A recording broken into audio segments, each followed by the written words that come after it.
Whenever you draw something that you plan to use over again, like a symbol for example, you should define it as a block. In this lesson you will define a number of common plumbing symbols as blocks. You will be replicating this diagram on the right, but first you need to define the symbols used in the diagram as blocks. The diagram on the left is drawn with individual objects like lines and arcs. This isn't a good practice. We have a lot of repeated symbols here. If we defined them as blocks and then inserted them, we would have much more control over the drawing, because if we then later decided we wanted to change the representation of a particular symbol, we could change it in one place, and it would update automatically everywhere it was used.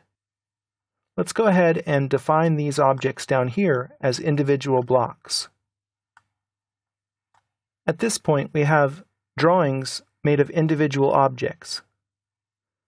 Let's select all of these objects, but we won't select the objects in this hand pump. We'll leave those alone for now.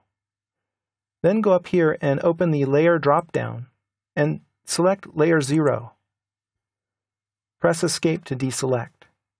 It's a good practice to define your blocks with the geometry on Layer 0, because this way the geometry will inherit the properties of the layer that it's inserted on.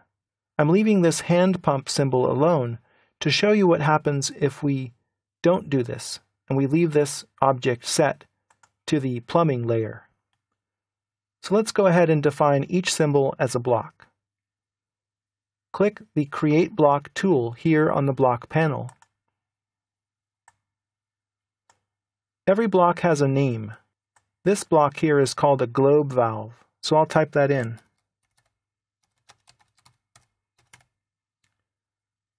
Every block has a base point. I'll pick that point by clicking this button. And then I'll click this midpoint over here. The base point should have some relationship to other geometry in your drawing. A pipe would come into the symbol here, and it would exit over here, so a good base point would be on either side. I also need to select the objects which are part of the block, and you can do that by clicking this button. And then go ahead and make an enclosing window around the objects and press Enter.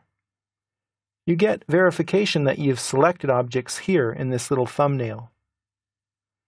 You can choose what you want to do with the objects that are used to define the block, and I'll choose to delete these objects. Let's leave the block unit set to inches to match the architectural units that we're using in this drawing, and click OK. The objects disappear, but rest assured, they're not gone. They've become part of the drawing database, and we'll call on them later. Here, I'll pre-select these objects, and then I'll click this button to create a block. Notice that the preview image already shows up with the pre-selected objects, so I don't have to click this button and select them manually. This symbol is a T. Type capital T for the block name. We will have to pick the point that represents the base point for the block, and that could be here, here, or here, where the pipes would enter the T. It doesn't really matter. I'll click the left side, and then OK. Once again, I'll select these objects, and this time I'll just type B spacebar to execute the block command. This symbol is an L, so I'll type that in here. Then pick a point for the base point, and that could be here or here. I'll choose down here, and then OK.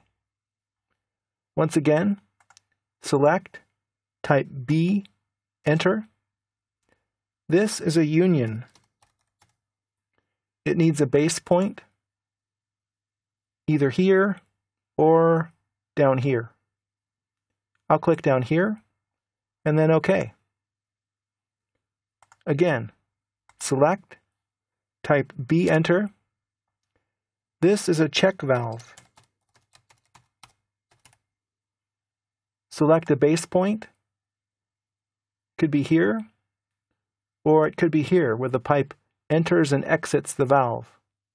I'll click this left side. Then OK. Now for this last one, I'll click Create Block, give it the name Hand Pump, pick a point, and that could be either here or down below. I'll choose down below. And then if I click OK, it's going to warn me, wait, no objects have been selected for the block. What do you want to do? Well, of course, I want to select the objects. I forgot, so I'm glad it asks me. I'll select these objects, press Enter, and then OK. Now these blocks are part of this particular drawing, but we don't see them on the screen anymore. They're part of the drawing database. Save your work as Plumbing 2. You've learned how to define blocks, specify their base points, and choose block units. You've also learned to change block geometry to layer 0 prior to defining this geometry as a block.